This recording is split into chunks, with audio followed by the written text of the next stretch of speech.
ओम शांति। आज 3 तारीख की मुरली।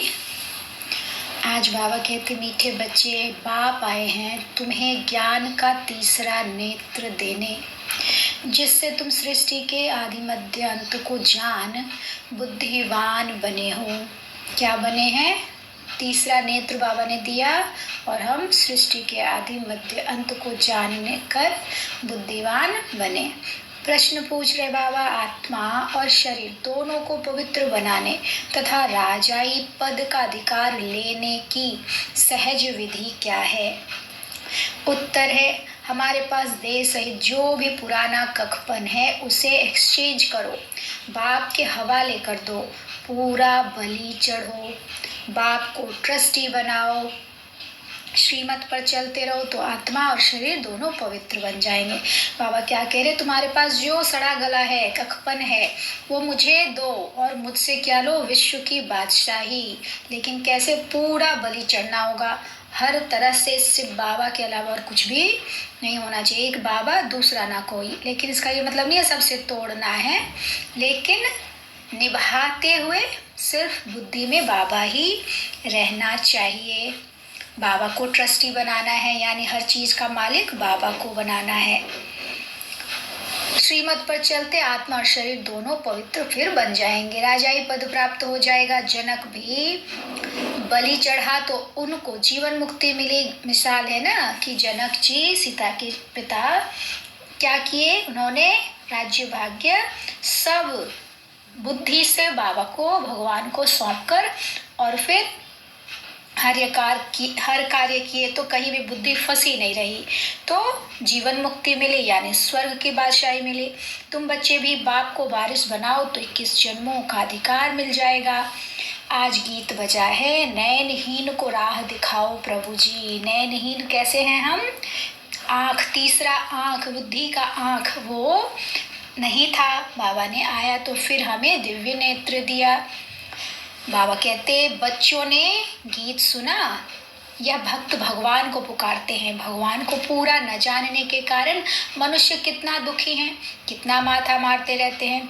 भक्ति मार्ग में सिर्फ इस जन्म की बात नहीं, जब से भक्ति मार्ग शुरू हुआ है तब से धक्के खाते रहते हैं। भक्ति मार्ग शुरू हुआ द्वापर से, तो आप कहते तब से धक्के खा रहे। भारत में ही पूज्य देवी देवताओं का राज्य था, जिसको स्वर्ग सचखंड कहा जाता था। अब भारत झूठ खंड है। भारत की महिमा बड़ी जबरदस्त है, क्योंकि भारत परम पिता परमात्मा का बर्थ प्लेस है। उसका असुल नाम शिव ही है। शिव बाबा का जन्मभूमि भारत है, इसलिए शिव मतलब कल्याणकारी। शिव जयंती मनाते हैं। रुद्र व सोमनाथ जयंती नहीं कहा जाता है, शिव जयंती व शिवरात्रि कहा जाता है। अब सभी नैनहीन बुद्धिहीन हैं, क्योंकि सब में 5 विकार प्रवेश है। रावण ने नैनहीन और बुद्धिहीन बनाया तो एक दो को दुख देते रहते हैं। भारत जब स्वर्ग था तो दुख का नाम नहीं था। स्वर्ग की स्थापना करने वाला है हेवनली गॉड फादर। अभी सब भक्तों का भगवान तो जरूर एक होना चाहिए ना। सभी नैनहीन हैं, अर्थात ज्ञान के चक्षु व डिवाइन इंसाइट नहीं है। ज्ञान का के चक्षु व डिवाइन इंसाइट नहीं है। बुद्धि का जो ज्ञान से जो हम निर्णय करते हैं, जानते हैं, दूसरे के लिए तो फट से हम सब कुछ सही गलत समझ लेते, लेकिन अपने लिए नहीं समझते, क्योंकि अपने लिए सही गलत में फर्क हो जाता है। हमारे हर चीज का यही है कलयुगी बुद्धि। तो बाबा कहते वो नहीं करना है, सतयुगी सतो प्रधान करना है बुद्धि को, ज्ञान को। तो भगवान वाच मैं तुमको राजयोग सिखाता हूँ। श्रीमद भगवत गीता है मुख्य।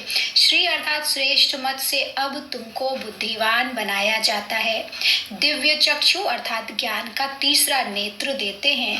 वास्तव में ज्ञान का तीसरा नेत्र तुम ब्राह्मणों को मिलता है, जिससे तुम बाप को और बाप की रचना के आदि मध्यंत को जानते हो। हम दिव्य नेत्र से ही इस ज्ञान को समझ सकते, क्योंकि सब कुछ गुप्त है। आत्मा की पढ़ाई है और आंतरिक यात्रा है, आत्मा की यात्रा है, परमात्मा से शक्ति लेना है, सब कुछ गुप्त है। इसलिए तीसरे नेत्र की हमको जरूरत पड़ती है। बाबा कहते इस समय सर्वव्यापी हैं देह, अहंकार व पांच विकार, इसलिए सभी घोर अंधियारे में हैं। तुम बच्चों के पास रोशनी है, तुम्हारी आत्मा सारे वर्ल्ड की हिस्ट्री ज्योग्राफी को जान गई है। आगे तुम सब अज्ञान में थे, ज्ञान अंजन सतगुरु दिया, अज्ञान अंधेर विनाश। जो पूज्य थे वही फिर पुजारी बन पड़े हैं। पूज्य हैं रोशनी में, पुजारी हैं अंधेरे में। परमात्मा को आपे ही पूज्य आपे ही पुजारी नहीं कह सकते। वह तो है ही परम पूज्य, सबको पूज्य बनाने वाला। उनको कहा जाता है परम पूज्य परमपिता परमात्मा। श्री कृष्ण को थोड़े ही ऐसे कहेंगे, उनको सब गॉड फादर नहीं कहेंगे। श्री कृष्ण सबके लिए मान्य नहीं है, लेकिन पॉइंट ऑफ लाइट ज्योति बिंदु परमात्मा सब धर्म के लिए मान्य है। भले नाम अलग हो लेकिन है तो वो एक ही। निराकार गॉड को ही सब गॉड फादर कहते हैं, है वह भी आत्मा परम, परंतु परम है इसलिए उसको परम पिता परमात्मा कहा जाता है। आत्मा और परमात्मा का रूप तो एक ही है ना। जरूर हम आत्मा है, वह परमात्मा सदैव परम धाम में रहने वाला, परम पूज्य, परम हमेशा एवर प्योर, तो इसलिए वो परम धाम में रहता है। परम धाम में अपवित्र आत्मा जा नहीं सकती। अंग्रेजी में उनको सुप्रीम सोल कहा जाता है। बाप कहते हैं, तुम गाते भी हो, आत्मा परमात्मा अलग रहे बहुकाल, सुंदर मेला तब लगा जब सतगुरु मिला दलाल। मतलब ब्रह्मा बाबा के तन द्वारा जब बाबा हमसे मिलते हैं तो मेला होती है सच्ची सच्ची, वो कुंभ का मेला है। ऐसे नहीं परमात्मा परमात्मा से अलग रहे बहुकाल। परमात्मा हम भी अपने आप को परमात्मा कहने लग जाए, ये हो नहीं सकता। फिर हमको उनकी जरूरत नहीं है। परमात्मा का काम ही है जो हम अपवित्रों को पवित्र बनाता है, उनका यही काम है। बाबा कहते पहले नंबर का अज्ञान है आत्मा सु परमात्मा, परमात्मा सु आत्मा कहना। आत्मा तो जन्म मरण में आती है, परमात्मा थोड़े ही पुनर्जन्म में आते हैं। बाप बैठ समझाते हैं, तुम भारतवासी स्वर्गवासी पूज्य थे, यह सारी ईश्वरीय फैमिली हो गई ना। अच्छा भला यह तो बताओ, तुम माता पिता किसको कहते हो? यह कौन कहते हैं? आत्मा कहती है, तू माता पिता तुम्हारी कृपा से स्वर्ग के सुख घनेरे हमको स्वर्ग में मिले हुए थे। तुम माता पिता आकर स्वर्ग की स्थापना करते हो। बाबा क्या कहते, तू माता पिता हम बालक तेरे, तेरी कृपा से सुख घनेरे, ये गीत गाते हैं ना। तो कहाँ सुख मिलता है? स्वर्ग में। बाबा आता है, हमें हमारे संस्कार परिवर्तन करके स्वर्ग में ले जाने लायक बनाता है, फिर स्वर्ग में जाके हम सुख घनेरे पाते हैं। बाबा कहते, मैं संगम पर ही आकर राजयोग सिखलाता हूँ, नई दुनिया के लिए बाप आकर समझाते हैं। तुम मुझे भूल गए हो, मेरी तो शिव जयंती भी भारत में मनाते हो ना। गाया भी जाता है शिवरात्रि। कौन सी रात्रि? यह ब्रह्मा की बेहद की रात है। संगम पर आकर रात से दिन अर्थात नरक से स्वर्ग बनाते हैं। शिवरात्रि के अर्थ का भी कोई को पता नहीं है। भगवान है निराकार, मनुष्यों के तो जन्म बाई जन्म शरीर के नाम बदलते हैं। परमात्मा कहते हैं, मेरा शारीरिक नाम ही नहीं है, मेरा नाम शिव ही है। मैं सिर्फ बूढ़े वानप्रस्थ तन का आधार लेता हूँ। यह पूज्य था, अब पुजारी बना है। शिव बाबा आकर स्वर्ग रचते हैं, हम उनके बच्चे हैं तो जरूर हम स्वर्ग के मालिक होने चाहिए ना। वह शिव बाबा है ऊंचते ऊंचा। ब्रह्मा विष्णु शंकर का पार्ट अपना अपना है, हर एक एक्टर का पार्ट अपना है, हर एक आत्मा में अपना सुख का पार्ट मूंढा हुआ है। बाप कल्प कल्प आकर भारतवासियों को स्वर्ग बनाते हैं, उसको भूल गए हैं। कहते हैं फलाना स्वर्गवासी हुआ, अरे अब तो नर्क है तो पुनर्जन्म जरूर नर्क में ही लेंगे ना। तो फिर तुम उनको नर्क का भोजन क्यों खिलाते हो? स्वर्ग में तो था वैभव है। बाबा कहते जब वो स्वर्गवासी हो गया तो स्वर्ग से बुला के उसको नर्क का भोजन क्यों खिलाते हो? पहली बात तो ये। दूसरी बात, नर्क में जब मृत्यु हुई है तो वो नर्क में ही पुनर्जन्म लेगा, तो फिर भी उसका उससे भोजन से कल्याण नहीं। क्यों? बाबा कहते स्वर्ग में तो था सुख वैभव है, फिर उनकी आत्मा को मंगाकर नर्क का भोजन क्यों खिलाते हो? पतित ब्राह्मण को खिलाते हो, प्याज आदि खिलाते हो। ब्राह्मण को पतित ब्राह्मण को खिलाते हो, वो भी प्याज व्याज से खिलाते हैं। बाबा कहते वहाँ थोड़े ही यह होता है। तो देखो भारत की क्या हालत हो गई है। मतलब अपने मन की जो मन में आया वो कर लिया कि हम ब्राह्मण को भी खिला दिए और जो आत्मा गई है उसको भी बुला के खिला दिए। मतलब हर तरह से तृप्त हो गए। तो बाबा कहते कितनी अंधश्रद्धा है। भगवान उवाच, अब मैं तुमको ज्ञान का तीसरा नेत्र देता हूँ, तुम फिर से राजाओं का राजा बनेंगे। देवी देवताएं 84 जन्म भोग पुजारी से पूज्य से पुजारी बन गए हैं। तुम जानते हो हम शिव बाबा के वारिस बने थे। शिव बाबा ने स्वर्गवासी बनाया था, तब उसको याद करते हैं ना। ओ गॉड फादर रहम करो। साधु भी साधना करते हैं क्योंकि यहाँ दुख है, तो निर्वाण धाम जाना चाहते हैं।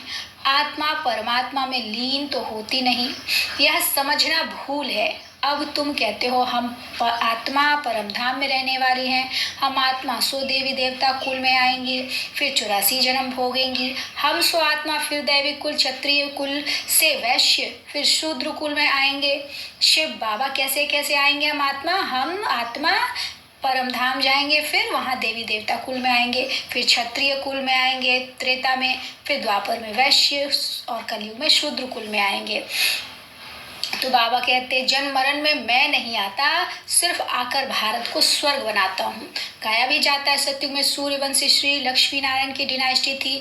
जैसे क्रिश्चियन घराने में Edward the first, Edward the second, third चलता है, वैसे ही वहाँ भी Lakshmi Narayan the first, Lakshmi Narayan the second, third, ऐसे 8 डिनाइस्टी चलती है सत्युग में। अभी तुम ब्राह्मणों का तीसरा नेत्र खुला है, बाप बैठ आत्माओं से बात करते हैं। तुम ऐसे 84 का चक्र लगाकर इतने इतने जन्म लेते आए हो। वर्णों का भी एक चित्र बनाते हैं जिसमें देवता क्षत्रिय वैश्य शूद्र बनते हैं। अब तुम जानते हो हम सो ब्राह्मण चोटी हैं, ब्राह्मण सबसे ऊंची स्थिति में है, लेकिन कौन सा नामधारी नहीं, हम सब कर्म से जो ब्राह्मण बने हैं, ब्रह्मा हमको वंशावली ब्राह्मण। इस समय हम हैं ईश्वरीय औलाद। प्रैक्टिकल में इस समय राजयोग और ज्ञान से हमको सुख घनेरे मिलते हैं। कोई तो सूर्यवंशी राजा रानी वर्षा लेते हैं, कोई चंद्रवंशी का। सारी किंगडम स्थापन हो रही है, हर एक अपने पुरुषार्थ से वह पद पाएंगे। कोई अगर पूछे कि आगे पढ़ते पढ़ते हमारा शरीर छूट जाए तो क्या पद मिलेगा, तो बाबा बतला सकते हैं योग से ही आयु बढ़ती है, विकर्म विनाश होते हैं, और कोई उपाय पतित से पावन बनाने का है ही नहीं। पतित पावन कहने से ही भगवान याद आता है। भगवान है कौन यह नहीं जानते। योग बाबा की याद से शक्ति लेकर कर्म क्षेत्र पर जो बाबा श्रीमत दे रहा है उस पर जब हम एक्यूरेटली चलते तो हमारे विकर्म विनाश होते हैं, पुण्य कर्म जमा होता है। यही कमाई हमारे साथ जाएगी जो सत्युग में भी काम आएगी, त्रेता में भी काम आएगी। 21 जन्म हम बिल्कुल भरपूर, हालांकि 5000 वर्ष का इसी समय संगम युग पर ही हम कमाई कर रहे हैं, वही इस समय तक हम खा रहे थे। अब फिर बाबा ने हमें हाथ में ले लिया और अपना भाग्य दे रहा है। बाप कहते हैं मैं आता ही हूँ भारत में, यह मेरा बर्थ प्लेस है। सोमनाथ का मंदिर कितना आलिशान था, यह बाप ही बच्चों को समझाते हैं, जिसके फिर बाद में शास्त्र बनते हैं। भक्ति मार्ग में ही यह यादगार बनना शुरू होते हैं।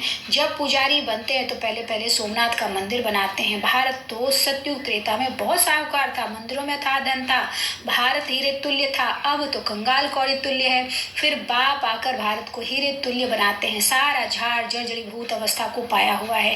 बाप कहते हैं अपना शक्ल तो देखो, लक्ष्मी नारायण को वरने लायक हो। नारद की कहानी है ना, पतितात्मा पवित्र लक्ष्मी नारायण को कैसे बर सकेगी। बाबा क्या कह रहे हैं, भल धंधा धोरी विलायत करो, विलायत जाओ, कुछ भी करो, सिर्फ मेरी मत पर चलो। खबरदार रहना है, माया घड़ी घड़ी पछाड़ेगी, विकर्म कोई नहीं करना है। कदम कदम पर श्रीमत पर चलना है तो तुम श्रेष्ठ बन जाएंगे। बाप तो दाता है, सिर्फ तुमको ट्रस्टी बनाते हैं। कहते भी हैं ये बच्चे धन आदि सब भगवान को दिया हुआ है। अब भगवान कहते हैं मुझे दो, मैं एक्सचेंज करता हूँ, मैं प्रतिज्ञा करता हूँ श्रीमत पर चलने से तुमको श्रेष्ठ बनाऊंगा। यह है राजयोग। यह लक्ष्मी नारायण भी इस राजयोग से ही ऐसे बने हैं। बिरला जिसने लक्ष्मी नारायण का मंदिर बनाया है वह खुद ही नहीं जानते कि यह लक्ष्मी नारायण इतने धनवान कैसे बने। अब बाप समझाते हैं यहाँ के गरीब वहाँ के साहूकार बनेंगे और साहूकार का सब मिट्टी में मिल जाएगा। यहाँ जिसको बहुत धन दौलत है वो मिट्टी में चला जाएगा, और हम जैसी गरीब आत्माएं जो बाबा को हर चीज समर्पित करती हैं तो वो वहाँ जाकर साहूकार बना देगा। अच्छा, मीठे मीठे सिकिलदे बच्चों प्रति माता पिता बाप दादा का याद प्यार और गुड मॉर्निंग। रूहानी बाप की रूहानी बच्चों को नमस्ते। हम रूहानी बच्चों की रूहानी बाप दादा को नमस्ते बाबा, नमस्ते। शुक्रिया बाबा, शुक्रिया। धारणा के लिए मुख्य सार पहला, माता पिता के गद्दी नशीन बनने के लिए पवित्रता की धारणा करनी है। दोनों तरफ निभाते हुए पढ़ाई पर पूरा ध्यान देना है। दूसरा, कोई विकर्म नहीं करना है, बहुत खबरदार हो, श्रीमत पर चलते रहना, ट्रस्टी जरूर बनना है। बाबा से पूछ पूछ कर हर चीज करना है। मतलब वरदान, अपने मस्तक बीच सदा बाप की स्मृति इमर्ज रखने वाले मस्तक मणि भव। मस्तक मणि अर्थात जिसके मस्तक में सदा बाप की याद रहे, इसी को ही ऊंची स्टेज कहा जाता। मैं बाबा की, बाबा मेरा, मैं आत्मा बिंदी अपने बाप समान। अपने को सदा ऐसी ऊंची स्टेज पर स्थित रहने वाली श्रेष्ठ आत्मा समझ आगे बढ़ते रहो। जो इस ऊंची स्टेज पर रहते हैं वह नीचे की अनेक प्रकार की बातों को सहज पार कर लेते हैं। समस्याएं नीचे रह जाती हैं और स्वयं ऊपर हो जाते हैं। मस्तक मणि का स्थान ही ऊंचा मस्तक है, इसलिए नीचे नहीं आना, सदा ऊपर रहो। स्लोगन है, बेफिक्र बादशाह की स्थिति का अनुभव करना है तो मेरे को तेरे में परिवर्तन कर दो। जो हुआ वो बाबा को सौंपो और आगे बढ़ जाओ। अच्छा, ओम शांति।